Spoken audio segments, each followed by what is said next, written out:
ایک بات تو یہ ہے کہ جو پولیٹیکل پارٹیز ہیں خاص طور پہ پیپلز پارٹی اور مسلم لیگ نواز وہ یہ ڈراتی ہیں صدارتی نظام سے یہ کہہ کے ایوب خان صدر رہے، پرویز مشرف رہے، ضیاء الحق صاحب رہے، تو بات یہ ہے کہ یہ تھے ملٹری ڈکٹیٹر، یہ نہ صدارتی نظام تھا نہ پارلیمان تھا، یہ تو مارشل لا کا دور تھا، اور مارشل لا دور حکومت میں اور بھی بہت ساری قباحتیں ہوتی ہیں، اور ان قباحتوں کو آپ کسی بھی ڈیموکریٹک پولیٹیکل سسٹم کے ساتھ کمپیئر نہیں کر سکتے۔ اگر آپ نے صدارتی نظام دیکھنا ہے تو امریکہ کا دیکھیں، فرانس کا دیکھیں، روس کا دیکھیں، ترکی کا دیکھیں، یہ ہمارے سامنے ماڈل موجود ہیں جہاں پہ صدارتی نظام ہے اور لوگوں نے تبدیل کیا اپنے پارلیمان کو صدارتی نظام پہ لے کے گئے، اور وہاں پہ یہ سسٹم بہت اچھے طریقے سے چل رہے ہیں، اسٹیبلٹی ہے۔ اور دوسری بات پھر ادھر آ جائیں، یہ بات بھی آپ نے بالکل صحیح کہی کہ کوئی بھی چیز از خود اچھی یا بری نہیں ہوتی، اس کا استعمال جو ہے وہ اس کو اچھا یا برا بناتا ہے۔ پارلیمانی نظام ہو یا صدارتی نظام، دیکھنا یہ ہے کہ اوپر بیٹھا کون ہے، جو لیڈرشپ آئے گی وہ کیا سوچے گی، اس کی پریورٹیز کیا ہوں گی، کیا ان کی پریورٹیز اگر مال بنانا ہے، تجارت کرنا ہے، اپنے کاروبار کو بڑھانا ہے، تو وہ خواہ پارلیمانی ہو یا صدارتی، اس سے کوئی فرق نہیں پڑے گا۔ اس لیے ایک بات تو یہ تھی۔ تیسری یہ ہے کہ کیا صدارتی نظام پہ یا نظام کی تبدیلی پہ بحث کرنا، بات کرنا کیا شجر ممنوع ہے؟ اگر 22-23 ترامیم ہو سکتی ہیں، 18ویں ترمیم کے ذریعے پورے کا پورا آئین تبدیل کیا جا سکتا ہے، تو پھر کیا امر مانے ہے کہ اگر یہ ایک آئین 1973 کا آئین ہے، اس میں ایک آرٹیکل 48 ہے، اس کا سب آرٹیکل 6 ہے، وہ یہ آپ کو راہ دکھا رہا ہے کہ جب بھی کوئی امپورٹنٹ ایشو ہو جس پہ وزیر اعظم سوچیں، وہ جائیں پارلیمان میں کہ جناب یہ ایک ایشو ہے، اس پہ ریفرینڈم کروانا چاہیے یا نہیں کروانا چاہیے۔ اگر پارلیمنٹ کا جوائنٹ سیشن آپ کو یہ اجازت دے دیتا ہے، وہاں پہ بھی عوام کے منتخب نمائندے ہی بیٹھے ہیں، یہی پیپلز پارٹی، یہی مسلم league Nawaz, Maulana Fazal Rahman, P T I, تمام MQM، پاکستان مسلم لیگ کا، انہوں نے ایک سمپل میجورٹی شو کرنی ہے۔ اگر وہ قرارداد اس کے حق میں پاس ہو جاتی ہے تو پھر وہی پارلیمان انتظام کرے گا ریفرینڈم کروانے کا۔ ریفرینڈم میں سوال پوچھا جائے گا ہاں یا نہ کے بارے میں کہ کیا آپ فلاں چیز چاہتے ہیں، لیکن سوال یہ ہے کیا یہ پارلیمنٹ کی بھی یا نہیں، یہ پارلیمنٹ کیا یہ چاہتی بھی ہے کہ نہیں، آج کا سیاستدان یہ چاہتا ہے یا نہیں؟ تو اصل مسئلہ یہی ہے کہ سیاستدان جو ہیں اس وقت، جو دو جماعتیں ہیں اس وقت کی، 2 پارٹی سسٹم تھا، تیسری تو آ گئی درمیان میں پاکستان تحریک انصاف، تو وہ سمجھتے ہیں کہ شاید یہ ہمارے لیے کیا جا رہا ہے، وہی سمجھتے ہیں کہ شاید ہمیں نقصان نہ پہنچے، ہماری لیڈرشپ کو ہمارا ووٹ بینک خراب نہ ہو جائے، وہ یہ سوچتے ہیں۔ جبکہ یہ تو ایک ظاہر بات ہو رہی ہے کہ پارلیمان نے فیصلہ کرنا ہے، عوام نے فیصلہ کرنا ہے، اور دوسرا یہ ہے کہ اگر تو پریزیڈنشل سسٹم کے نتیجے میں کوئی ڈکٹیٹرشپ مسلط کی جا رہی ہے، وہ ظاہر ہے اس کو کون سپورٹ کرے گا۔ جب عوام میں ہی جانا ہے تو اس میں کمپین چلے گی، اور اگر کمپین چلے گی تو دونوں نیریٹو، اس میں موقع ملے گا دونوں کو کہ جناب آئیں، آپ فیصلہ کریں، عوام کو قائل کریں۔ تو اگر عوام اس کے حق میں فیصلہ کرتے ہیں تب بھی، نہیں کرتے تب بھی، وہ عوام کا فیصلہ ہوگا۔ اور ریفرینڈم یہی طریقہ برطانیہ نے اختیار کیا، جب بریگزٹ کا ایشو تھا تو اس میں بھی ریفرینڈم ہوا، عوام کے پاس گئے، انہوں نے فیصلہ دیا، اس پہ عمل ہو گیا۔ تو یہ چیز ہے، اصل مسئلہ یہ ہے کہ پھر یہ ہے کہ ہمارے ہاں اس وقت پاکستان میں،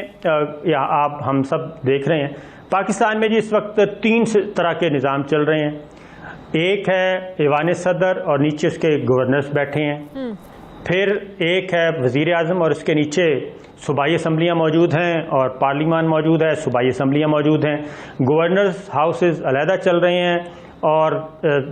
پارلیمان جو صوبائی اسمبلیاں ہیں وہ علیحدہ چل رہی ہیں، CM ہاؤس علیحدہ پھر ایک اور تیسرا نظام ہے، وہ ہے بلدیاتی انتخابات، بلدیاتی نظام، جو بنیادی جمہوریتیں کہا جاتا ہے، لوکل گورنمنٹ سسٹم۔ اب یہ ان تینوں کی آپس میں لڑائی ہوتی رہتی ہے۔ بات یہ ہے صابر، کسی بھی کوئی بھی دور دیکھ لیں، اس پر ریفرینڈم آنے کا مطلب یہ نہیں ہے کہ انڈائریکٹلی آپ اس چیز کو ایڈمٹ کریں کہ ہمارا پارلیمانی نظام ہم سے چل نہیں رہا ہے اور یہ بالکل اس کے ہم نااہل ہیں، ہم اس کو چلا نہیں پا رہے، ہم فیل ہو گئے۔ یہ تو انڈائریکٹلی حکومتوں کا اعتراف ہوگا نا، اس حکومت کا اعتراف ہوگا نا اگر یہ پارلیمنٹ میں لے کے جاتے اور ریفرینڈم ہوتا ہے۔ یہ کوئی کامیابی تو نہیں ہوگی۔ دیکھیں یہ بالکل بالکل یہ بات ظاہر ہے پرائم منسٹر اگر سوچیں کوئی بھی حکومت وقت جو بھی ہوگی یہ وزیر اعظم کا اختیار ہے کہ وزیر اعظم اگر محسوس کریں اور اگر وزیر اعظم محسوس کرتے ہیں کہ فلاں اہم ترین مسئلہ ہے، مثال کے طور پہ یہ تو ایک صدارتی نظام ہے نا، پھر مثال کے طور پہ اسرائیل کو تسلیم کرنے کا معاملہ آ جاتا ہے، مثال کے طور پہ کشمیر کا کوئی مسئلہ آ جاتا ہے کہ یہ فارمولہ آ گیا سامنے، تو اس پہ بھی ریفرینڈم ہو سکتا ہے اور وہ بھی عوام کے پاس جایا جا سکتا ہے۔ یہ وزیر اعظم نے فیصلہ کرنا ہے، جو بھی وزیر اعظم ہوگا اس وقت عمران خان ہے، انہوں نے فیصلہ کرنا ہے، اور وہ کرتے ہیں یا نہیں کرتے یہ ایک الگ بات ہے۔ اب جو پٹیشنز گئی ہیں سپریم کورٹ میں وہ اسی لیے گئی ہیں کہ وزیر اعظم عمران خان یا وزیر اعظم اس وقت جو پاکستان کے ہیں وہ شاید اتنی سخت نہیں رکھتے کہ یہ بوجھ وہ خود اٹھا لیں۔ اب وہ پیٹیشن سپریم کورٹ گئیں، سپریم کورٹ نے آج رجسٹرار سپریم کورٹ نے دونوں پیٹیشنز اعتراض لگا کے واپس کر دیں، اور اب جو پیٹیشنر ہیں وہ یہ کہہ رہے ہیں کہ ہم اس پہ اپیل کریں گے اور ان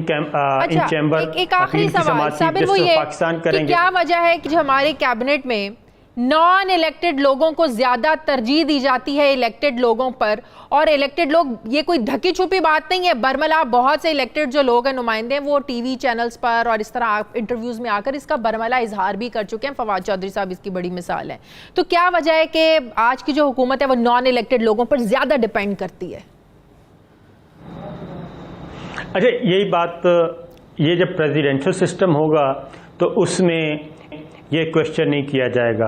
آپ نے دیکھا کہ امریکن پریزیڈنٹ آتے ہیں تو 4,500-5,000 ہزار کی ایک پوری اسٹیبلشمنٹ لے کے آتے ہیں، وہ اپنے بندے اپوائنٹ کرتے ہیں اور اپنی گورنمنٹ چلاتے ہیں۔ اب یہ جو ہمارے ہاں ہے آدھا تیتر آدھا بٹیر ہے،